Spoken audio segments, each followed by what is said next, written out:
Movie review number 1271 is The Hunger Games 4 Mockingjay Part 2. The Hunger Games 4 Mockingjay Part 2 is a 2015 movie directed by Francis Lawrence, who also directed Catching Fire, Mockingjay Part 1, and The Ballad of Songbirds and Snakes. So The Hunger Games 4 Mockingjay Part 2 is a 2015 movie that has Lionsgate Films and Colorforce Productions. I saw this movie on March 15th, 2025 at Cinemark Milford 16 in Milford, Ohio. So, this is the second part of the third book of the Hunger Games franchise, Mockingjay, and this takes place right after the events of Part 1. So, Katniss Everdeen must team up with her closest friends again, including Peeta and Gale and Finnick, for the ultimate mission, when they realize the stakes are no longer just for survival. Together, they leave District 13 to liberate the citizens of war-torn Panem and assassinate President Snow, who is obsessed with destroying Katniss once and for all. What lies ahead are mortal traps, dangerous enemies, and moral choices that will ultimately determine the future of millions.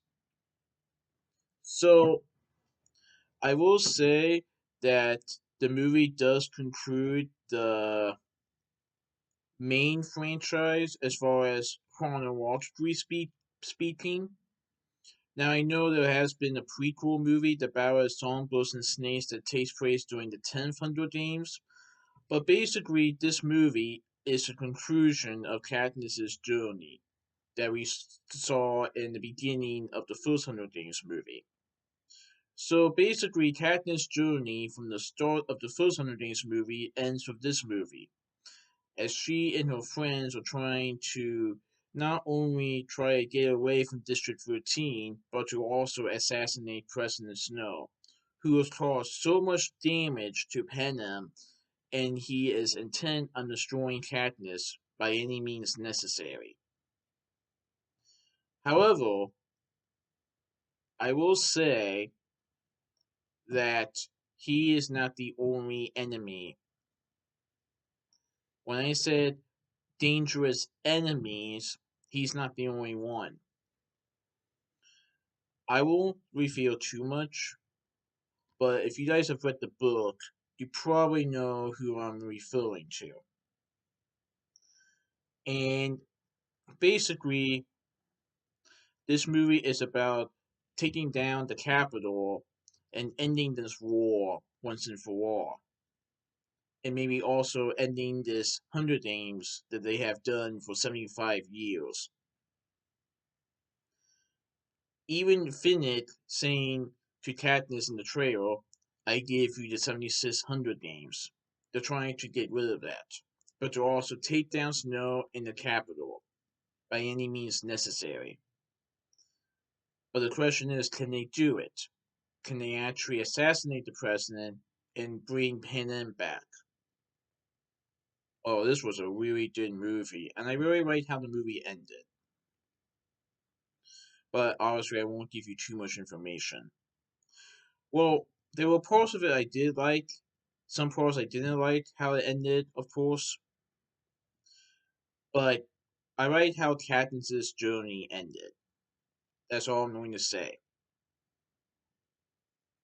So, this movie reprises, or there were several actors that reprised the roles from previous movies, like Jennifer Lawrence portraying Katniss Everdeen, Josh Hutcherson portraying Peter Mullock, Liam Hemsworth portrays Gale Hawthorne, Woody Harrelson portrays Hamish Abernathy, Elizabeth Banks portrays Effie Trinket, Julian Moore portrays President Arnold Coin, who you first saw from Mockingjay Part 1, Philip Seymour Hoffman portrayed Kuchok Heavensby, Jeffrey Wright portrays Beatty, Stanley Tucci portrays Cecil Fickerman, Donald Sutherland portrays President Snow, Willow Shields portrays Primrose Everdeen, Sam Claflin portrays Finnick O'Dale, Jenna Malone portrays Johanna Mason, Mahosasha Ali Mahosasha Ali portrays Boggs.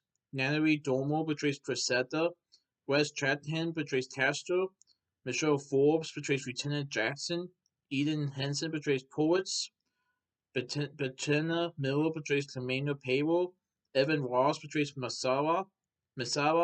And Omid Artatari portrays Holmes. So, there were characters that you saw that were introduced in the first Hunger Games movie, and then in Catching Fire, and then in Mockingjay Part 1.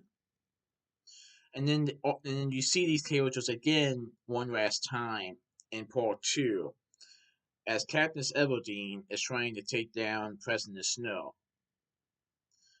But I will say that Katniss soon realized who another real enemy might be after a conversation, or maybe like what Katniss remembered what Snow said in previous movies, and what he might also say in this movie. Let me put it this way: pay attention to the ending, as far as the final showdown. Something unexpected happens, but I'm not gonna reveal too much.